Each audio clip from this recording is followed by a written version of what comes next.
Okay, so welcome, thank you. We'll restart the meeting and we will go in the light of the deputation straight to item 18, Canterbury multi-use arena investment case. And I've asked the arena project team to make a presentation at the outset in order to give people a really good look at where we've got to and the decision that is in front of us today in terms of the investment case. So I'll hand over to the project team. And there were a couple of questions that came up during the course of the deputations, which I know that you all heard, and I'm hoping that rather than waiting to be asked the question, you'll be able to respond to those particular questions as you do the presentation. So thank you very much. Thank you very much. For those that don't know me, my name is Alistair Pearson. I'm sure most councillors might have seen me a few times by now. I'm manager for the major facilities team here at the Christchurch City Council. We're here today to present the council the Canterbury Multi-Use Arena Investment Case Report. We have a short presentation which will commence shortly, but first I need to thank, introduce and acknowledge some members of the project. I also want to note especially the extent of collaboration and enthusiasm that has been prevalent from all the parties involved. So firstly, I'd like to thank the Mayor, the Deputy Mayor, the councillors and our council colleagues for their engagement and contribution to the investment case. Today, your presenters are from Ernst & Young, Brent Gray, who's a partner at Ernst & Young, Adam Neyman is a director, Mark Noonan, who is one of our own from Major Facilities, is a project director, and from WT Partnership, we've got Steve Wells, who's a director, and Luke Donnelly, who's a director. The investment case has relied on the collaborative input and advice from a range of people, and we do need to thank the following. From the Crusaders, Canterbury Rugby Football Union and other sporting groups, particularly Colin Mansbridge, Tony Smale, Grant Gerald and Gillian Falloon. From the VBase team for their input into the investment case, and through VBase an introduction to local and international event promoters, which has been invaluable. Christchurch New Zealand, Development Christchurch Limited have all had input. We thank the developers, the hospitality community and the business entities, particularly Leanne Watson from the Chamber of Commerce. The reference group members, the two trusts, the Multipurpose Arena and the Christchurch Stadium Trust, Ngāi Tahu and Matapopuri for their cultural advice, and groups such as the Youth Council and the local residents group. We also want to acknowledge the invaluable input from DPMC, Treasury, LINZ, MB and Atakaro. Finally, I need to acknowledge the technical team that have worked so hard to put this together, preparing the proof of concept, particularly Populous, Oricon, Octa, WTP and Marshall Day. I'll now hand over to Brent, who starts this process. We'll be as slick as we possibly can be, and we'll be moving chairs back and forth because there's a few presenters. Thank you. Yeah. Thanks, Alistair. Look, I guess I'm going to take you through the investment case overview. The investment case looked at a long list of options before landing on the preferred option. We looked at everything from covered to uncovered stadium. We looked at sizes ranging between 20,000 seated to 35,000 seated. And really what came out of the work we've done over the last sort of 12 months is a 25,000 seated capacity. At the current concept design, it does have an option to go to 30,000 seats, but there is an affordability challenge that we're well aware of. In concert mode, full concert mode, it's 36,000 capacity. That means people standing on the turf and watching a concert being played. And the arena really has been, needs to be covered to allow for that year-round event profile. We heard from VBase earlier, there is a build it and we will come attitude to this, but really with the weather in Christchurch, that covered arena is important. It's also important to think about that in the competitive environment that this arena will sit in. The current design, concept design, as Alistair mentioned, is designed to manage the acoustic quality. So the southern end has a hard shell, which the smaller concerts will play in towards. And on average attracts between 26 to 29 events in the current event schedule. Value to the economic benefit to wider Canterbury region is 396 million, and Adam will go into a bit more detail on the economic benefits in a minute. The proof of concept is coming in, showing it can be built within the 473 affordability budget envelope, and there's a QRA which will go into more detail with WT partnerships in a short while and exactly explaining what that is and how that works. I'll just touch quickly on the event schedule. And this event schedule has been put together using international and national experts in the event space. very closely, talking to event promoters, to Westpac Stadium in Wellington, and as well as the V-Base team here in Christchurch. Of the events, this is an average year. We believe this is a conservative number, and you can see there the large concerts ranging to be a number of 3 to the smaller concerts of 3 as well. They don't seem like big numbers in the sense of things, but when you start to look at what's been held in the past in Christchurch to what can be in the future, this is really a starting point. The first 3 to 5 years of operation is where you're going to get your benefit. There's going to be a real sense of wanting to come to use the facility, so the marketing plan around that needs to be well thought through. I'll pass to Adam to talk about the economic benefits and the wider community benefits. Thanks, mate.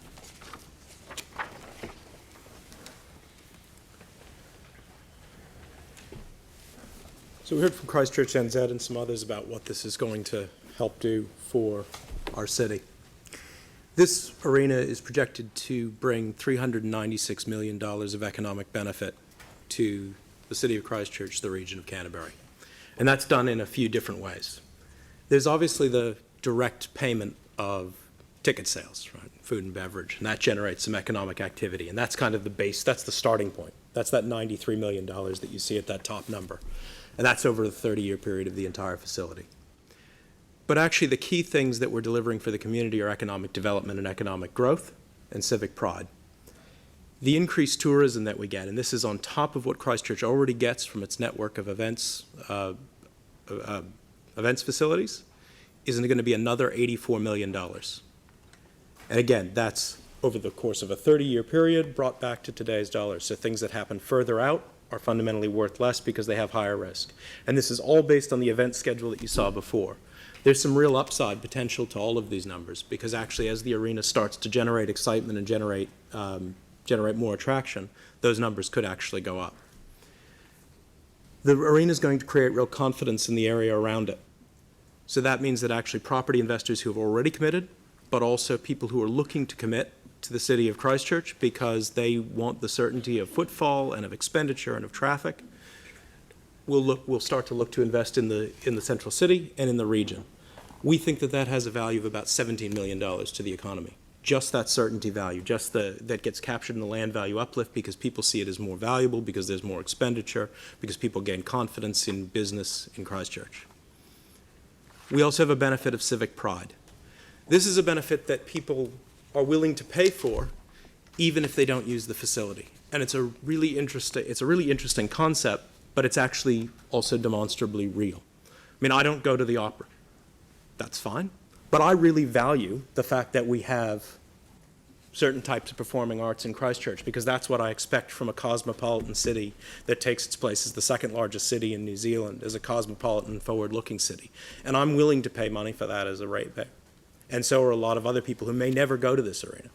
And that's worth $54 million to ratepayers.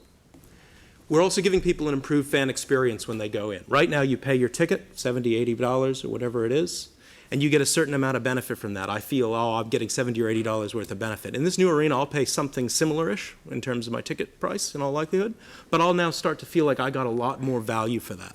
And that we can put a number on as well, and it's worth $104 million to people. There's also a technical term here called a residual asset value. What that basically means is that at the end of a 30-year period, we're going to say that the asset still has some real value left to the community, and that's worth about $44 million. So that gives you a total benefit of $396 million. Good. So when you put that all together, along with the total life cycle, the total whole of life economic costs, and that's relative to the existing facility, you get a small deficit of about $60.5 million in an economic basis, which gives you a benefit cost ratio, which basically means the total benefits you get against the total costs that you incur of 0.87. Now, why are we still confident at kind of a 0.87 that this is good value for money? And I think that's a really reasonable question for people to ask. Well, there are a lot of benefits that you just can't put a number on. Right? These are the things that we can quantify. These are the things where there's a methodology out there to say, actually, we know land value is going to go up. We know people value an experience. We know people value, ticket prices. But actually, there are long-term benefits to the city in terms of taking its place as a modern urban center. that allows us to attract and retain young people, allows us to attract and retain talent, allows us to grow our population base. Those things have economic benefit too. So you're not that far from a break-even proposition. And if you're looking at kind of what ratepayers get for this and what the people of Canterbury get for this, then you're pretty close to one already. And that is really good for a civic asset in a redeveloping city. Other assets that have come as part of the CCRP haven't gotten as close to that number. So we also look at the financial costs, and there are some losses, and I think we need to be upfront and transparent about those losses. There's $4.2 million in total operating shortfall per year. That's basically all the revenues that the facility takes in and all that it costs to run it. But fundamentally, a facility like this isn't built to make a financial return necessarily to the councils that run it. It's built for the reasons of civic pride and of economic regeneration and economic vitality. And that's why that other part, the economic benefits, are so critical and so important to show. But what we have managed to do, and what the project team has managed to do, is find a facility that is affordable within the capital envelope, so the construction envelope that we have. That means that of the $473 million that's allocated, we expect that it's going to cost in the neighborhood of $472 million, $472.7 million to deliver. I'll now hand over to Luke, who will talk a bit about the detail behind the capital costs and the methodology that was used for that. Michael's just going to... Okay. Answer a quick question. Kia ora, good afternoon. My name is Michael Downham from Council Finance. So yeah, there was just a couple of queries that were raised in those earlier comments with the various submissions. So one, I think, was around the rates and how that $80 figure was calculated. So that figure in terms of the costs that were taken into account. So that includes the operating costs of the stadium over the modelling period. It includes the life cycle costs. So the life cycle costs are the replacement and renewal costs of the asset components within the stadium to keep it in a good condition throughout its life. And it also includes the cost of repayment, so the capital cost of the asset, so the repayment of the loan and the accompanying interest. So yeah, we feel that that $80 figure represents the cost to the ratepayers that will be incurred. I think another point that was raised around that commercial sensitivity, and that's always a difficult one because we do have that commitment to be as transparent as possible. But I think, as you touched on very briefly, Leanne, it stems back to that need to have commercial sensitivity when we go into negotiations with the various, so whether it be maintenance contracts, service contracts. It's important that, I guess, when we enter those negotiations, the side sitting at the parties on the other side of the table isn't already aware of some of the key assumptions that we've made around where those negotiations might end up. So I hope that's helpful regarding those queries.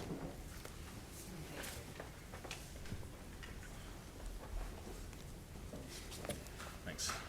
So a quantitative risk analysis, or a QRA, has been utilised to calculate contingency levels for the project. This is generally seen as best practice for major infrastructure projects like this in New Zealand. The first step involved in this is to develop a detailed risk register, and this was done and created by representatives not only from Council but DPMC, Treasury, LINZ and Atakaro. That risk register is then utilised into the QRA model, and we came up with some key risks. So the key risks that have really been accounted for in this are delays both in design and construction phases, scope change, escalation and changes to escalation rates, lack of competition in the local market, design development, exchange rate, and also estimating risk, which isn't included up there. We should point out these inputs, and the pricing of risk is been robust into what's gone into the QRA, and it's been based upon lessons learned from major projects in Christchurch over the last 5 years. The recommended contingency level for the project is P85. So what this means is that effectively we are funding 85% of the modelled outturn costs from the QRA. P85 level contingency is what's been utilised by Atakaro across their major anchor projects, including Metro Sports. All of this has gone for a detailed peer review, including the proof of concept estimates, the whole life costs and the QRA, and that's been conducted by Treasury. Over to you, Matt. Thank you. Now we get to the exciting part that everybody wants to know. How long is it going to take to build it? So I'll touch on the next slide just on some of the enabling works that we want to get going so that we can actually see some progress on site, because the thing with these big projects is it takes a long time to get it right up front, to work out exactly what you want to build and to actually get a design done to get the necessary consents before you actually get a contractor on site. So we will be looking at getting some enabling works underway next year. So the first part you've got to do is just get the design. We've already been in contact with the Three Waters and Vodafone and Enable, who have major services going through the site, and just so that we know what has to be relocated. So we've actually got to do that. We've got to get a contractor on board to actually relocate those services. But at least we'll see something happening on site next year. At the same time as we're doing that, we'll prepare a brief for the actual facility. And that's, as I said, you've got to get it right when you're getting a design and build. You've got to make sure that you detail exactly what you want. And with design and build, one of the big things, you don't want to be changing the scope during the actual contract. No. So get it right up front and don't change your mind, and the contract runs smoothly. It's where you rush into it and don't get it right up front, and then you've got a contractor on site, and then you decide you have to change something, you're up for delays with extensions of time and everything. So we need to do that properly. We need to procure a design and build contractor. And once we've done that, while the contractor is actually getting on with his design and getting his necessary consents, we can actually, with a contractor, can get on and do some early works like the ground remediation. What we're looking at doing is stone columns. So they can be on site doing the stone columns while their design team is actually preparing the design for it. And currently we're looking at having the facility open Q3 2024. And just in terms of the enabling works, what we're trying to do is to actually minimise the risk. So as Luke said, in the QRA assessment, they've included a number of risks, and some of the big things they've got is the removal of the services, and that includes the South Island main trunk for Vodafone runs right through the site, so Murphy's Law, so that's got to be relocated. There's some Three Waters have some of their mains that are going through the roads that are going to be stopped, so they're going to have to be relocated. Road stopping, two roads go through the middle of the site, Cashel and Litchfield Street, so they will be stopped, and LINs are already underway with that. We've already done some work on the ground contamination. We've done a number of test pits and been in with a drilling rig, just checking on contamination. But what we want to do is get in and do some more detailed site investigations. The more information you can give the contractor, the less risk that they're going to have to price into their tender. So you give them as much as you can, and then when they come to do their pricing, they've got that information there to actually take into account. What we may find when we do the detailed site investigations, there may be some small pockets of contamination that we can get on and actually remediate before the contractor comes on board. We know turners and growers were there, so we do have some fuel storage tanks, that sort of thing. They should have been removed already, but if there was any contamination in the area, we can check that out before we get on site, so that the aim is to actually minimise the amount of work and risk that the contractor has actually got a price for. So that's the end of our presentation. Alistair, I think you were... Questions now. Yeah. So I guess it's questions from the councillors. Yeah, Mary, are you coming back to the table for the next section?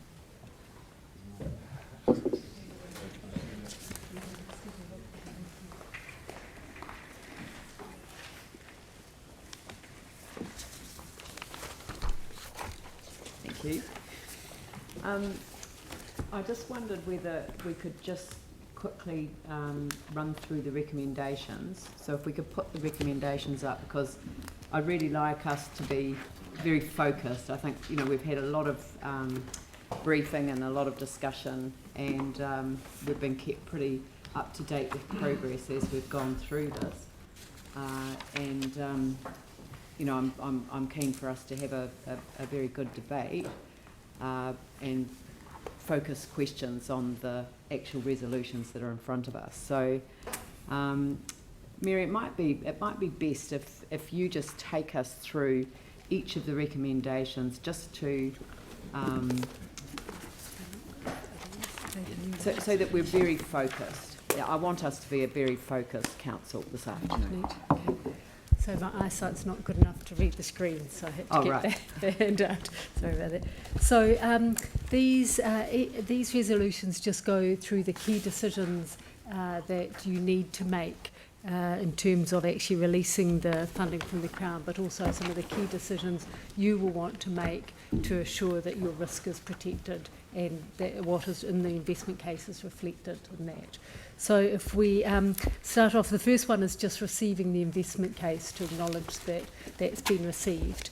The next one is noting that the recommendation that's for the affordable option within that 473 budget envelope is a covered arena with a TFE roof, permanent in situ turf, 25 permanent seating capacity, up to 36 concert mode capacity, but also noting that it allows approximately 5,000 additional seats in the future. So that those 5,000 additional seats, there's been some discussion around, they are particularly critical for test matches.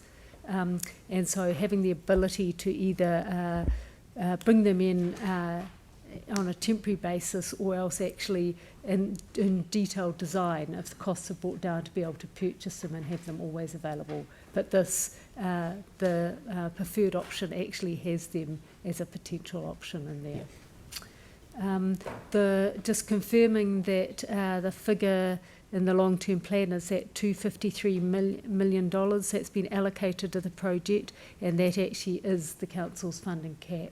So that's been debated at LTPs for the last two LTPs as the contribution by the council and the cap of that contribution by the Crown. Agreeing the investment case has the preferred model that's been discussed and debated with the Crown as the other key sponsor of this project, the preferred model being that council take on the responsibility for the delivery of the CMUA. And that recommendation saying that with that responsibility comes some risk, and so you want to ensure that the funding agreement that's negotiated with the Crown around that responsibility and that funding is actually appropriate and satisfactory for the council, because the council doesn't want to take on the risk and then have a whole lot of more risk loaded into a funding agreement. So it's suggesting that the Crown would take on that responsibility, but it would have to be on the condition of a satisfactory funding agreement. The next one is around, and it's tied into that responsibility, and it's in the investment case and the management case, is agreeing to the establishment of a project board. And that project board would provide independent project governance and financial control over the delivery of the CMUA, and as discussed, there'd be agreed within the letter of expectation to that board what they were to deliver, but also at what points they would need to come back to council for approval. So that would be very clear about the scope of their expectations and their responsibilities and their reporting requirements. The next recommendation is for council to now refer the investment case to the Minister of Greater Christchurch and the Minister for Finance, and request that the Crown now release their funding of $220 million from the Christchurch Regeneration Acceleration funding for the project. And you will remember that council put in a proposal to this fund to tag that 220 from that fund to this project. That was accepted by the Crown and that money was tagged, and now this is actually going and requesting that that is now released, because that was tagged based on a satisfactory investment case. So that's the expected next step from the Crown. Noting in that request that the Crown has actually identified that its contribution is capped at that 220, but that's excluding the land or other funding made available through the global settlement. So, and that in that the Crown has signalled that it won't take on additional risk, because that 300,000 was its contribution in that fund. 220 was tagged to this project, and other money was tagged to other projects.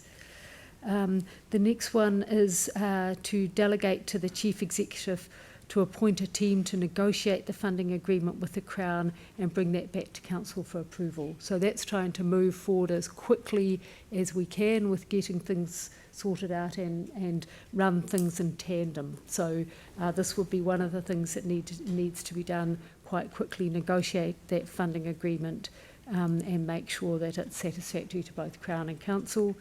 And at the same time to instruct staff to activate one of Council's shelf companies to act as a delivery company for the Samura.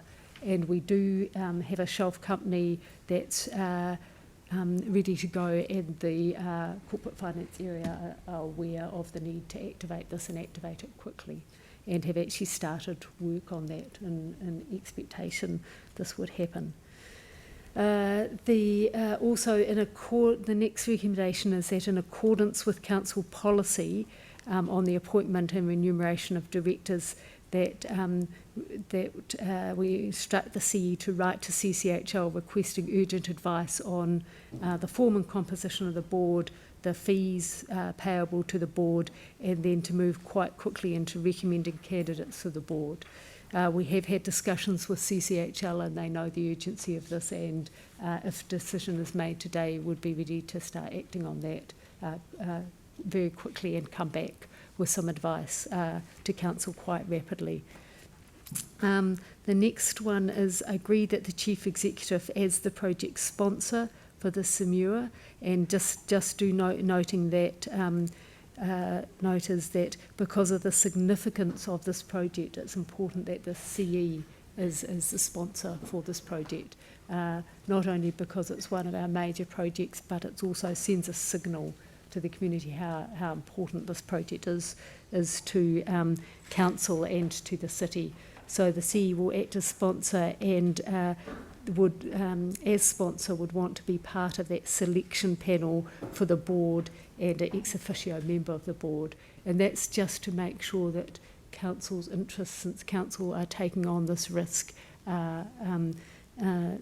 protected, and also all the other things that Council need to flow into this board actually facilitated. So the planning resources, the IT resources, everything else to make sure the board is well equipped and well supported, as well as Council well protected in this.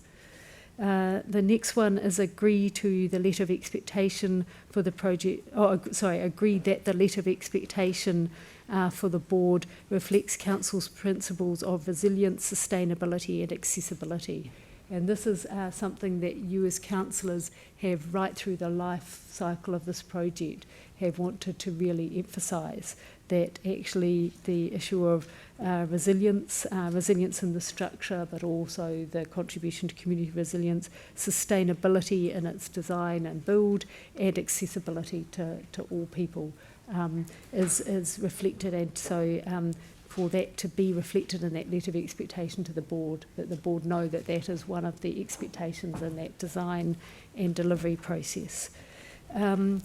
The next one is agreeing to the enabling works to be progressed as soon as possible, and Mark's touched on what some of those are, and that's one, to actually make the project move at speed, but as this recommendation says, it's also to de-risk the main construction scope as well. So actually the more you can do and the faster you can do and the more certainty you can get, the better. The next recommendation is tied to that one, is to instruct staff to request an early release of funding from the Christchurch Regeneration Acceleration Facility to enable the procurement of early and enabling works. So there will be some, as mentioned, some negotiation in that funding agreement around the whole 220, but there's the need to actually get some of that funding, and we understand that the Minister does have the capacity to release some money early for that enabling and work. So again, that's so the project is not slowed down. And then agree that staff and the board, so that staff of council but also the board when appointed, should continue to investigate opportunities for additional funding contributions and to increase the operational revenue of this. So those are the recommendations as they stand, and we believe they capture both what's in the investment case but also capture the concerns of you as councillors and mayor of this project right through. So what you want from this project and how you want to protect your risk. So no, look, thank you very much for that. And I think that one of the additional comments that I'd make to the one that you said there about the risks is also the ambitions of the council and the incredible opportunity that this will also unlock as well. So thank you. That was excellent, and I think it was worthwhile actually going through each of the recommendations in that way, because it's really helped focus, because you gave us some commentary as you went through them, and I think that means that we now are very clear about what the questions are. So I'm not anticipating a lot of questions because a lot of it's been, traversed.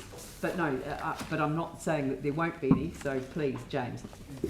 And I do apologise for this because we've most certainly thrashed this over a long period of time. It's around one of the resolutions, and it's only just come up since we've just tinkered with those. I just wonder if I could get some advice, just on a thought that I've had this morning with it, with regard to liability and maintaining an appropriate separation on whether the CEO could be deemed a director by being an ex officio member of the board, and maybe if we would be better placed for them to be an ex officio observer. Let me put it really bluntly, if you wanted to sue the project board, is it appropriate if we have our CEO as a director? Not anticipating that. So I would suggest that could be some advice we seek from CCHL when they are coming back with the advice about so that the doesn't form necessarily and lock it in or preclude, that doesn't necessarily lock that in now. So they could come back with advice around that. My recommendation would be that because of the responsibility council's taking on and the risk that council's taking on and the strong relationship between delivery and then ultimate ownership, that you do want to maintain some strong connection between council and the board. But in terms of those issues, we could particularly. But there are some very CCHL, real legal absolutely. and liability issues and separation, that needs to be preserved. Yep. Just so we can ensure that that project board can be as effective as possible and not compromise our project sponsor.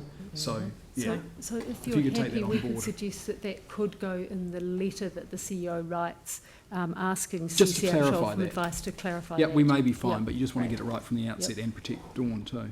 Great. So can I just say, Councillor Goff, thank you for that consideration. I appreciate it. Yeah, we've got a few more years in the year. We don't want you behind bars. Which particular number is that one?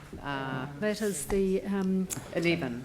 number 10. Okay, great. Yes. Oh, there's number no, 10's it's further covered, but down. the other one is It's the number one 11. about Yes. 11. So we just get some clarity on that, just from. It does say should be on the selection panel and an ex officio member of the project board. It doesn't say it just says should be. It says that should be, but Do you want to put subject to advice from No, CCHL? I flag that the CCHL is the perfect place just to get some clarity and some further So advice. could on we add subject to the advice from CCHL? Yes, at the end yes, of that? yes, yes. Great. There we are. No, I think it's No, I think it should be separate. Yeah, That's it. thank you. That's great. Thank you, James. That was very helpful. that? From the council, I'm here to help. Jimmy Chen. Your Chair. the space of 25,000 seats can be increased to the 30,000 seats, or maybe to increase to 36,000 for the council, etc. So those the increased facility, is under the budget. The total is $473 million, is outside of the $470 million. It's not to 30, it's 25. Yeah, it's 25 not permanent seats. the Yes, that's- 5,000. Yeah. 5,000 seats. The extra 5,000 seats sits outside the 472 point, the $473 million envelope. So we need to seek in the additional. Seek additional. Yeah. Correct. So that would either be resolved by additional funding being found from another partner, or by when we get into full design for that cost to be brought down, so that could be brought back into the project. Yeah. Thank you. Thank you. Another James Daniels. And then Alan's indicated. Kia ora. Thanks for that. Just a query about the All Blacks test that we're scheduling one a year. Is that capacity sufficient for Tier 1 All Black games? 30,000. So the advice that we've got from New Zealand Rugby is that 30,000 seats it would guarantee a Tier 1, but that everything's tendered each year. So that would be the 25 plus 5 temporary, but you have had more recent the other way NZR, if you look at it, is as long as they're getting the ticketing revenue, so there's an opportunity to look at the incentive around pitching for those. They go to RFP for those, so it really is putting Christchurch story forward and seeing how we go about that. So if they could sell more, they'd put the seats in for us. Don't know about that. 25,000 wasn't seen to be a deal breaker in our engagements with them. Do you want to spell that out a bit more? You're talking about the incentive. So they're looking for the revenue, right? They're a commercial outfit, and they're looking to get the best revenue out of the games that they host. Yeah. So we would be competing against Dunedin for those types of tests. Yeah. And if we needed a Tier 1, then we'd have to look at how we get that revenue for them to make sure that's committed. Can I ask colleagues to speak up, please, as well? To clarify that, there'd be the option of bringing in temporary seats for the test. Yes. There'd be the option of actually paying for those 5,000 seats as an incentive to them, or doing some other package that makes it appealing to them to come to a 25 seat. So there's temporary seats either because the design costs has come down and we've permanently got them. If that hasn't happened, you could temporarily bring in 5,000 for that one test, or you could buy out the 5,000. Right. Project team in the investment case has been clear that the right marketing and positioning of this facility will be critical to attracting those kind of Tier 1 events. Part of that means a coordinated approach across multiple venues toward contributions in kind for some types of activities. Yeah. I had someone, Aaron. Yeah, I've got just three quick little questions. First one is on the bids or bidding. Is that part of the operating budget going forward already factored in? And is it going to be done by Christchurch NZ, and does that have to come out of their budget that they already have? Or is the question? So the actual bidding itself, so the actual tendering for the events, is considered part of the operating budget for the arena. So we've already factored that in? That's budgeted for? So there are two different questions here, right? So there's the actual tendering for the event is budgeted. Yep. If you're talking about an incentive, should it be required, that would need to be looked at across the council's suite of venues to see how that can be most efficiently deployed. That's not part of this case. Okay, so that's that one. And the others was on the roof thing. Was there consideration given to one of the stadiums where the roof basically finishes at the edge of the pitch, like most of the Australian stadiums are now, versus So the... a drip line roof? Yes. Yeah, Yep, that's correct. That was one of the long list options that was looked at. and that's definitely gone, because I note that the government funded the space program here because Christchurch has the least amount of rain of all cities in this country. Yeah, that is not the preferred option that's come through the case. Right, okay. Pauline and then Jake. Actually, mine was just on the temporary seats. So as part of the cost of putting in seating is the infrastructure that goes with it, correct? So I'm just wondering if we were making provision for bringing in temporary seats in the future, you'd have to put that infrastructure in now, would you? Yeah, the design allows for the temporary seats to be brought in, Okay. so at this stage, but it's Okay. just the cost of the temporary seats is not Yep, included okay. within the That's 473. good. And just one other question, if I may, Yep. Is the Crown paying for any decontamination of the land in part of the deal, or is that us? Part of the that was part of the global settlement. Yep, so they are. Okay, thank you. Jake? What sort of event qualifies as a 1 in 6 year mega event? What kind of a thing would that be? So, I mean, the types of events that we kind of considered as an example of something like that would be something like an Edinburgh Tattoo, right? A truly large-scale international event that brings in, that can fill, and in fact probably has surplus capacity. There's probably, in fact, could theoretically overfill the venue. Do you have any New Zealand examples? Westpac brought in Edinburgh Tattoo, ran it over a week or two program, so it's looking at something along those lines. Again, when you're opening, that's where you really got the opportunity to start to really put a mega event in to kick this off. Very good. Andrew, sorry. Thank you, and thank you for the presentation and the slides that you showed earlier. Just referring to the slide headed timeline, two questions coming out of that. I'm assuming that every opportunity has been taken, realising that sequencing, of course, is important. Every opportunity has been taken to look at what activities can be run concurrently to speed this up. But equally, and this is my second question, to avoid any escalation in costs due to this taking any longer than it needs to. So really just two questions. Have you looked at every opportunity to run activities concurrently to achieve the greatest speed here? And I'm assuming that all of the costs are priced, all of the expenses are priced at the time at which we expect to incur that expense to avoid any further escalation? Yes. The answer to both, quickly, yes to both. We definitely have looked at every opportunity for overlapping design and enabling works and doing as much work as we can so that it minimises the time. And the construction period we've got in there is an ambitious construction period. So we're lucky enough that our programmer was involved in Forsyth Bar, so had a very good idea of the actual time that it took to actually build that.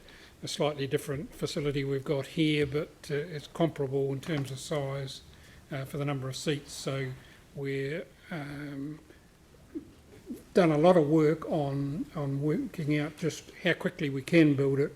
We believe the program, the timeline we've got there is appropriate. And in answer to your other question, yes, escalation has been factored in there. So it's an actual build cost. The finished cost is 473. I've got Sam and Yanni. One probably follows on just a wee bit from Andrew's actually in terms of the contingency budget, and that's 17%. Are we comfortable with that as a figure?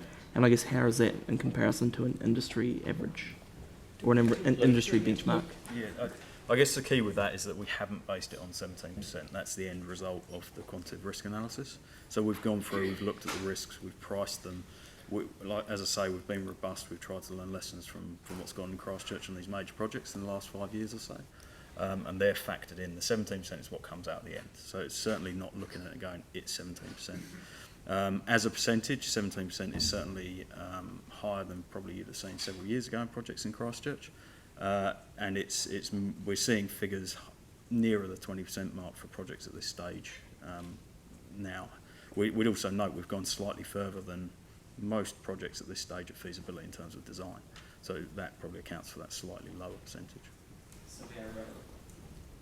That might not work. So we are relatively comfortable with that. Yeah, I guess ultimately, yes. Yeah, cool. Thank you. Thank you. Yanni. I was interested in the case that you brought to increasing land values. Have you seen any evidence that land values increased when we redeveloped Lancaster Park?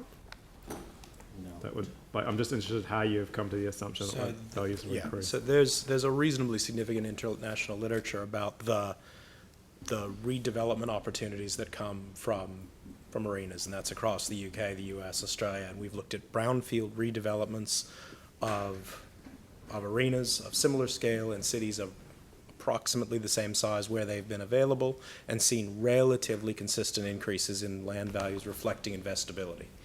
In terms of Lancaster Park, the data doesn't exist on that kind of time series basis. So it just doesn't exist to be able to do that comparison. Right. And was there any evidence that land value goes down where the stadiums are removed from? In some rare cases where you put it in an existing residential neighborhood with an existing kind of character, then yes, there are some cases where land value goes down. The types of in an urban setting, in a brownfield setting, in a redevelopment, it is very, very rare for the land values to go down. They tend to go up by, I think it's 3 or 4%. I don't have the number right in front of me. Right, but I was asking also about the relocation. So the impact of the relocation on the previous site. Does that degenerate that area in terms of land values? Or we don't know? We haven't looked at that. Okay. I was interested why the cash flow was kept in or blacked out. I can't understand quite the commercial sensitivity around the cash flow. Is there any particular reason?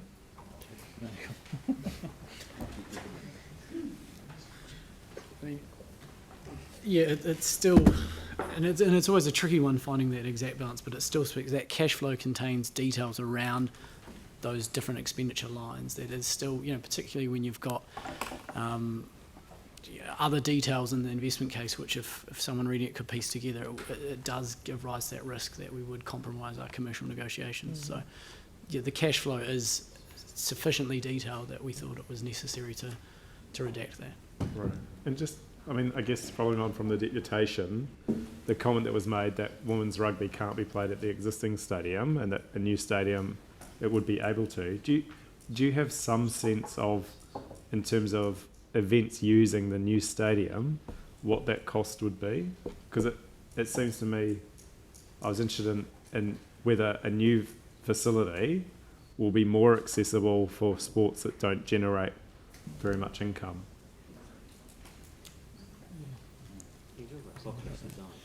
I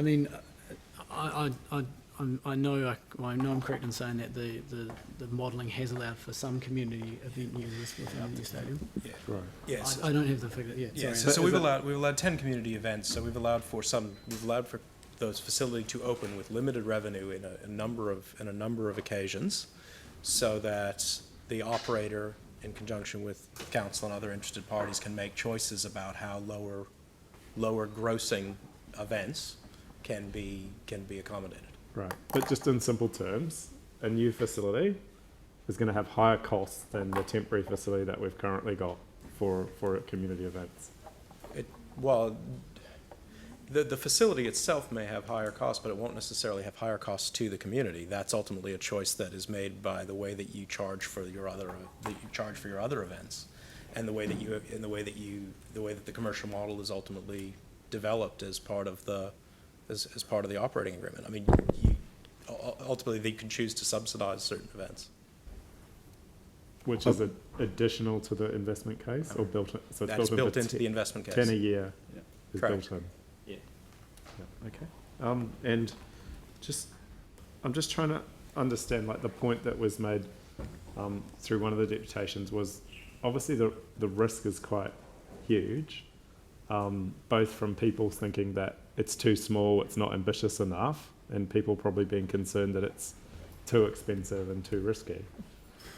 If we approve the investment case today, is there another opportunity where when we get into a more information stage of detailed design, where we go to the community and say, we've worked out all this detail, this is now what the costs we're expecting to be. What do you think? Is there any other sort of sign-off point once we approve this investment case.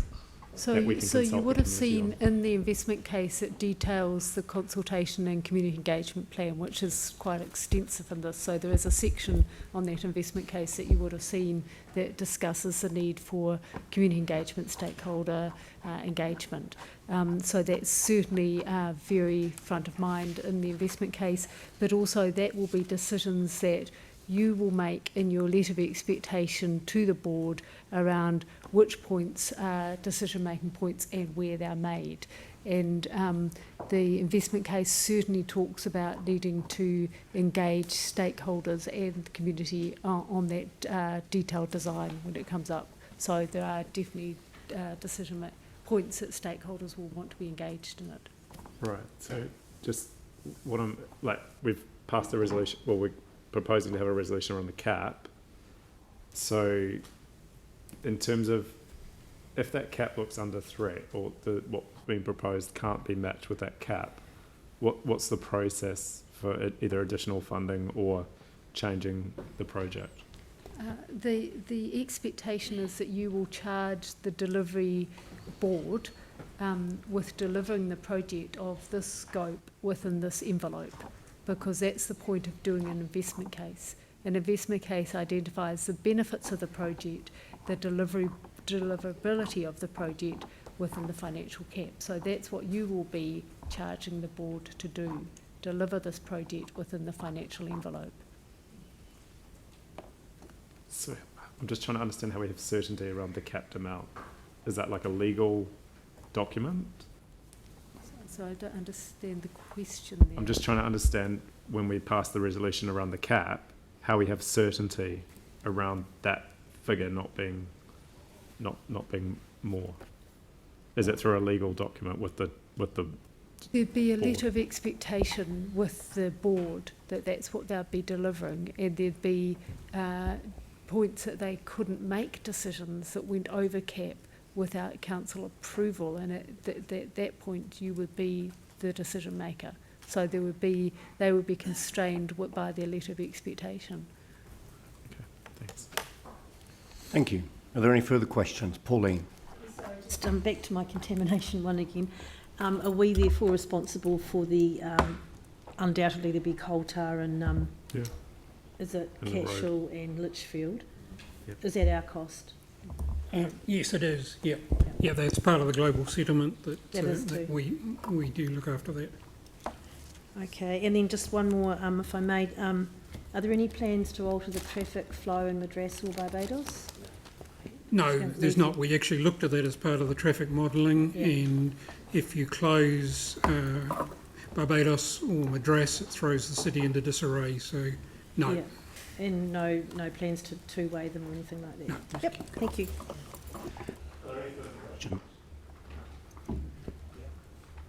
Jimmy. Yep. One more question. Okay. Based on the previous presentation, you consider the design of this facility will be extension for 30 years. Am I right? 30 years. After 30 years, you would like to extension for another, I don't know, 10 years or 5 years, need to apply for the building consent or not? No, the actual building consent will be with the life of the building. The 30 years is what EY have actually used as the period for the investment case. So the actual building will last far longer than 30 years. So. Councillor, that's just a that's just a choice around. That's just a financial modelling choice, which is fairly standard for assets of this type, and Treasury and central government use similar periods. The asset itself is expected to last longer. So that's why your figure, the net, the present value, you just follow those 30 years financial purpose. Correct. And I mean, facility now. Correct. Numbers after about 30 years when they are discounted, as you'd be aware, are pretty small. How much percentage for per year the depreciation rate? Depreciation. Well, just to go back to that term depreciation, because I think that was one that was raised before, but so it's kind of worth clarifying. So your depreciation, so as I mentioned earlier about life cycle costs, so this project's been used assuming on a life cycle cost basis. So that's the replacement and the renewal of the assets, throughout its the 30 years. We haven't used depreciation, and that's on the basis that we don't, as a council, we don't rate for depreciation. We rate based on replacements and renewals. And if we rated for depreciation as well, we'd essentially be double charging our ratepayers. So using that analogy that gentleman used before around a $500 million asset, 50 years, $10 million a year. Let's say we collected $10 million a year of depreciation from all of our current ratepayers. We'd end up with a $500 million pot at the end of it, which could then be used to build something for future ratepayers, but that's those current ratepayers that have paid for it. So we rate based on replacements and renewals. Does that help around? So yeah, just that term depreciation isn't one that we've used in this context. That's really helpful. Look, thank you very much. It's great to have such a clear presentation, and I think it's really assisted today's consideration. So I'd like to move the recommendation before the council, seconded by Tim Scandrett. So I'll open it up to debate. No, I'll wind it up rather than take a separate closing address, motion, closing the debate. Yeah. So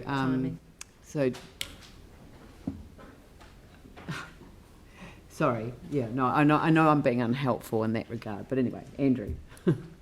Thank you. So there are just a number of points that I wanted to make, some of which refer to matters that were raised in the various deputations that we heard before lunch, which were also very, very helpful. I'd like to acknowledge the staff that are here at the table for the quality of the presentation this afternoon and your availability to give detailed answers to questions, and for what I know is a huge amount of work which has gone into bringing the conversation to the point that we've got this paper in front of us today. So thank you very much indeed for all of that. A number of points I wanted to make. The governance arrangements for the project in many ways will be the key to making this work. Clearly there are a number of risks, and one of the mitigators of that risk is the project governance group, and in fact the quality and balance of the people on that governance group. And I think we need to be quite ambitious in terms of the people that we look at putting there. We certainly need to make sure we've got the right calibre, the right experience and the right mix of people at that table, realising that this is a project governance group and that the ultimate governance of this project sits with council, and that was alluded to in the answer to one of Yanni's final questions. If there are any decisions to be made at a higher level than the project governance level, they will be decisions that come back to this table, and I certainly would expect that and welcome that. The second point really relates to the need to manage the risk around this project as effectively as we possibly can. At every turn, we need to make sure that the risks are adequately identified and adequately mitigated. And whilst I want to see this project progress as quickly as possible, I certainly wouldn't want to see us exposed to any undue risk as we go through each stage of the project. And certainly that's something that I think all of us around this table will be very interested in making sure that we're protected as much as we possibly can be as we move forward.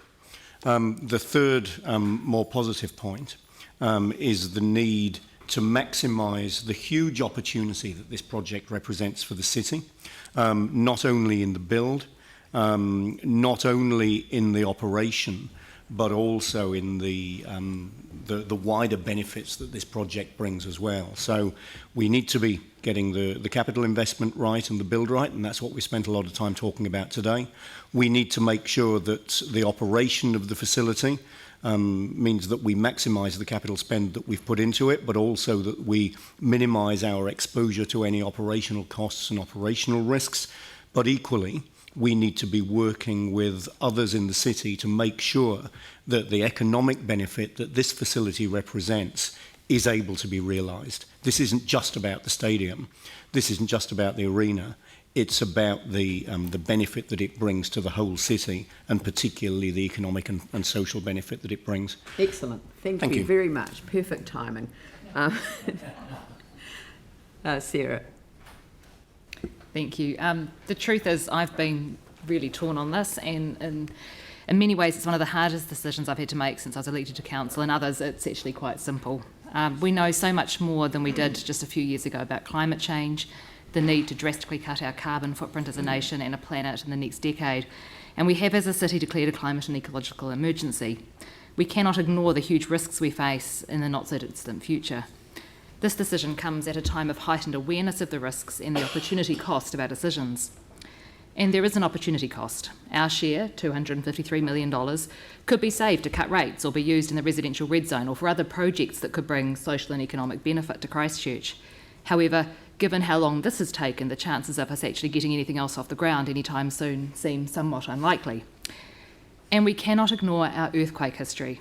With over 80% of our CBD demolished and the red zoning of so many centrally located homes, sprawl and commercial relocation occurred that has hampered our ability to intensify our city and has set us back generations. We absolutely need to finish the rebuild, and this is the last piece in that puzzle to being a fully functioning city once more. The decision was made years ago to rebuild the stadium. We put it on budget, and where it would be has been decided. It is past time to get on with it, to build a 21st century city, 21st century arena, to encourage further residential and commercial development in our central city, and to bring confidence to what has been at times a precarious rebuild. And to be a fully functioning 21st century city, we need a place for people to gather in large numbers. I'd have been more than happy with an open-air stadium with covered seating, but the government have made it clear that the craft cannot be spent on other things. So if we're going to do this, then this is the way we do it. We make the most of the government funding and we put a roof over our heads. But a 21st century stadium isn't simply covered or high-tech. It's future-proofed and environmentally sustainable, both in its construction and its operations. We need to build it in a low-carbon way, like the City Rail link in Auckland, where a focus on cutting carbon has also led to millions of dollars saved in the construction. We need it to be a point of difference when promoters are choosing a venue.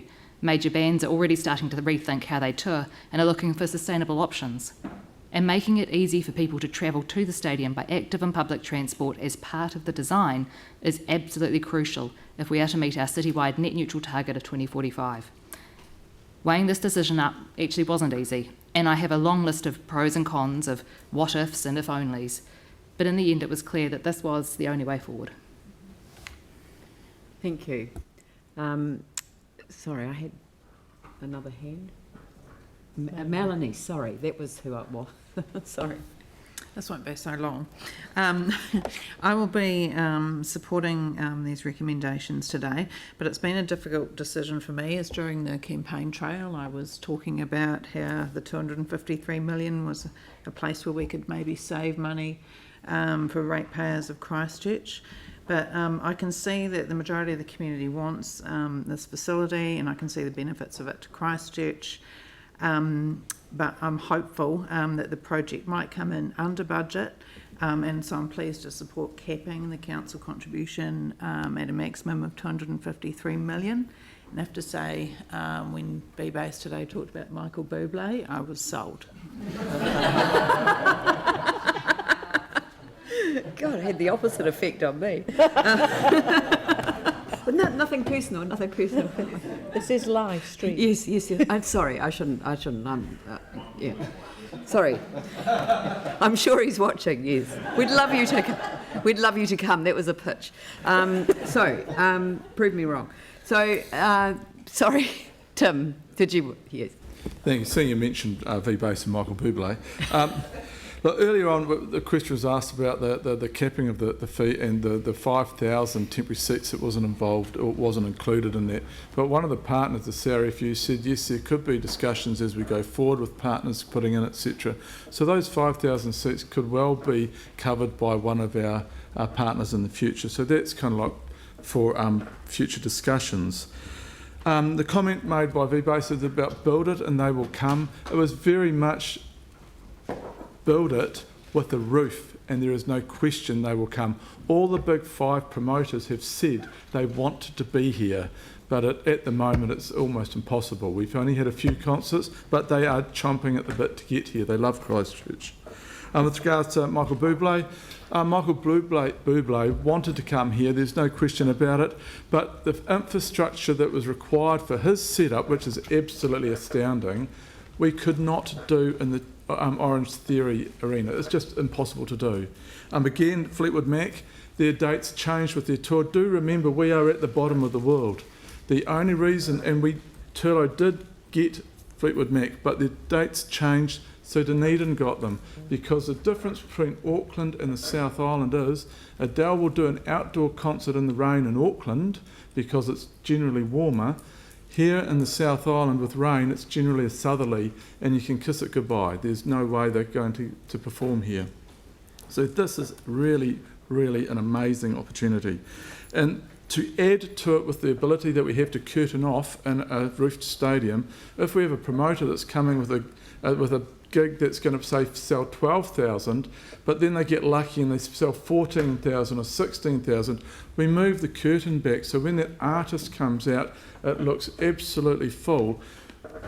That is something that you can't buy, and the promoter is not sitting there thinking I'd say an 8 or 10 or 12,000 venue, oh, do I take the financial risk of doing a second one, whereas to expand the seating in an already 25,000 stadium, which you can curtain off, is an absolute gift to them. They want to come here. They've seen what this amazing team have done.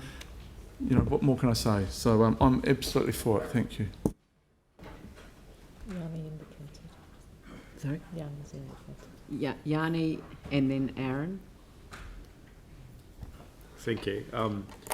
There's a famous song, Once Bitten, Twice Shy. I think Tim might know who sang that. For those of us who have been around for a number of years now, I fondly recall the decision to redevelop Lancaster Park. We were told that if we redeveloped it and spent all this money, we'd get all these benefits, and we'd get, a semi-final for the Rugby World Cup. What a dream. Except the reality of what happened was nowhere near what we were sold. By the time of the earthquake, we still owed about $100 million on that redevelopment, with declining assurances that would be able to be subsidised through the structure we had to repay it through VBase. So unfortunately for me, with a long memory, I'm really concerned about the risk of the cost of this proposed stadium. And I think the investment case, to our credit as a city and to all the stakeholders, a huge amount of work has gone into the investment case, which is to be applauded. But there's some really big questions that are still not answered. And I think for me, one of those is the incentives fund. We're projecting to spend an additional $56 million over the life of the stadium on bid incentives. That's a huge cost. There's also the issue, is it too small to attract Tier 1 events? We have no commitment from New Zealand Rugby for any future All Blacks tests. And I think that's a real shame. If we're going to commit this much money to a new stadium, then surely we can have some certainty around the All Black tests. And just as recently as last year, and you can just read the headlines about the future financial problems for Super Rugby and New Zealand Rugby. There are numerous articles that are showing there is a financial challenge ahead where basically New Zealand Rugby is spending between $5 to $7 million a year more than it has. And the financial reality for us as a city is we cannot continue to subsidise professional sports with a population base of just over 400,000. So I remain deeply concerned about the investment case. I did think that actually the most sensible thing to do to save some money would have been to put it back at Lancaster Park. I estimate that it's going to cost us an additional $80 million for this investment case to go in this location, with a whole bunch of uncertainty around the number of events that can happen. And I remind councillors of what's happening in Eden Park at the moment with trying to have additional concerts. So in my view, we should put the stadium back at Lancaster Park. We could save $80 million and we could have greater certainty around the future of events. That is money, that is real money to our city, that people talk about the need for a roof. Can I remind councillors, we have social housing tenants living in appalling conditions. So it would be really good, I think, to look at this investment case again and location. So in conclusion, I won't support the investment case today. Thank you. Too much risk and too much expenditure. Thank you. Please, if councillors could be respectful to their colleagues by respecting my calling the time on their contributions to the debate. Thank you. I have next, was it Aaron? Aaron, Kewan and Sam. And Anne. Yeah, thank you. I'll try and be more positive than the previous speaker. And I do respect Yanni's views. At least he's been consistent through the whole thing. I will be supporting this today. I'm not as gloomy as some people in our city about our future and what it will look like. There's still a way to go on this project. It's quite a time before we'll see the final design, but I'm actually pretty excited about it. I did a little bit of research on stadiums because we've heard how they all lose money. They don't all lose money. The O2 Arena's now made a net profit of over $200 million. Pounds. It depends on who's running it to whether it makes or loses money, and I'm not going to say who the operator is, but they might be operating another facility in our city, so VPAs will have competition, and competition's not always a bad thing. So I look forward to what it may bring to the city. We heard this morning some great deputations, and I will just address one of them that picked out the $80 cost per household for subsidising a stadium.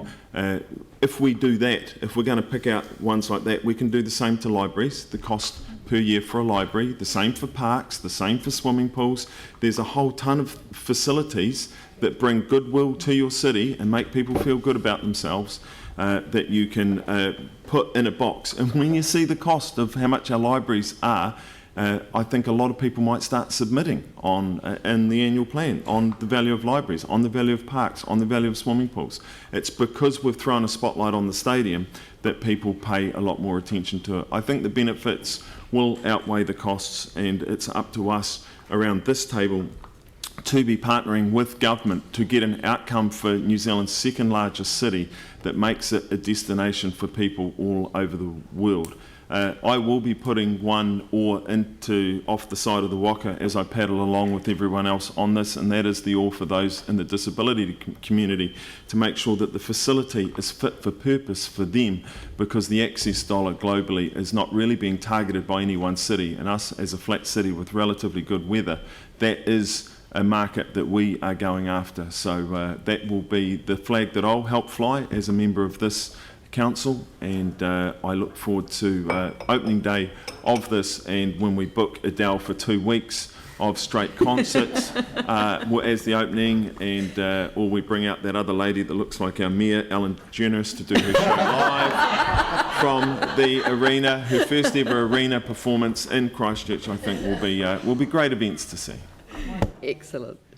Thank you. Sam. Well, it's always good to follow Councillor Kewan after that. Look, to me, this was a really simple decision. I think by proceeding today, we're living up to our end of the bargain with the private sector. They've all taken a real punt on our city post-earthquake when they could have easily taken their capital elsewhere. So for us to pull this at the 11th hour would be completely unacceptable, in my view. I think there were two things that stood out for me. The first concern was around the number of seats within the stadium, but I see we've quite comfortably addressed that in the recommendation, and that may be an opportunity where we can partner with the private sector to address that challenge. So nothing has been ruled out by progressing with that. And I think the second thing, which is always a problem when you come to project management, is around the contingency. But as the staff and the team, who have done a really good job in my view, have reassured us today that we've got adequate budget for that. So look, while probably like a lot of ratepayers, I'm frustrated with the process and the progress around this, I think let's just get on with it today, back the private sector who have put their money back into Christchurch, and do it. Thank you. Anne. Thank you. I'm supporting this today. We come from a heritage that is all about risk-taking. If you think about the first people that came here, they took a risk. They watched birds, they watched the tides, and they knew there was something out there. And they didn't know what it was, but they took a risk and they arrived here. Same with our early European settlers. It was a bit like going to the moon when they left England and Scotland to come here. They took a risk, and I believe that we are capable of taking risk again. I believe we should. Joanna talked about the spirit of the city. I think that going forward, we are absolutely going forward in that sense of this is who we are. And what is the message that we want to give to the nation? We want to give that message that we are a proud and confident city. Yes, there is risk involved, but obviously there have been hours and hours of work gone into mitigating that risk. I'm confident that we are on the cusp of something really exciting, and I'm very pleased that we've come to this day, and I'm very pleased to be supporting these recommendations. Thank you. James. Look, a lot of it's been said, but just a couple of things that I will cover very quickly. Yep, I do share some of those concerns around the future-proofing, 25,000 permanent seats with 5,000 temporary. Question marks with that. I am disappointed around perhaps not traversing as much of the PPP opportunities. But in saying that, we still have plenty of opportunity and a long time ahead of us, and nothing is ruled out at this point. So, you know, I would like to see an opportunity to perhaps explore even some components of it with the private sector, whether it's the retail component, integrated hotel, or even parking. The only other negative that I'll have on this is that, and I would be remiss not to say it, is that I actually think that as of tomorrow, our leverage to secure a local funding partner, a local government funding partner, diminishes greatly, and I think we do need to be aware of that. I don't accept that once we have the investment case that we're in a better position to be able to negotiate. So that being said, that's going to be my negativity on the back burner, because what this is all about is confidence, and this is time for Christchurch to grow up. We've bandied together and had a stopgap with the temporary stadium. It's not fit for purpose now. It's not befitting of a 21st century city, and it's not Christchurch's future. And the fact of the matter is, we all know about the $38 million that came, to Dunedin instead of Christchurch with the Ed Sheeran concerts, or another sad fact being Christchurch Airport's busiest day was the Adele concert in Auckland. But rugby and concerts are actually not what this is about. Anchor projects don't rebuild cities, the private sector does. And a project like this provides that necessary confidence to the private sector to invest. And this is what it all comes down to. It's about growing up as a city, it's about providing confidence, and as has already been touched on, and I think it's a very pertinent point, it's about us as a council holding up our end of the bargain. The flood of investment from overseas hasn't been what's rebuilt this city. It's been locals that have believed in their city and had faith in it. And they have done everything and more that we have asked them to do, on the proviso that the Crown and Council would hold up their end of the bargain. So this was supposed to be completed in 2017. That hasn't happened. But right now we have an opportunity to provide that confidence and move forward. So I think we owe it to our community, and we owe it for the future of Christchurch. So I think it's very timely that this comes just in time for Christmas, and it's a very positive step forward. So I will most certainly be supporting it, and I urge you all to. Phil Major. Yeah, g'day. I'll be supporting this, because one thing that this does do, it brings people into the city. Now, people have wallets in their pocket. The airport's busy, the man in the taxi's busy. He comes into town, they eat food, they stay here, and it'll just make the whole place hum again. Like as I said to someone before, after the first earthquake, they opened up Lancaster Park for free, and I'd been there previous, and it was always sort of struggling. It wasn't full. It was chock-a-block. The man selling the hot dogs was happy. The man selling the Coke was happy, the beer, whatever, and it just makes the whole place start fizzing, and that's what we need. Thank you. Thank you. Anyone else?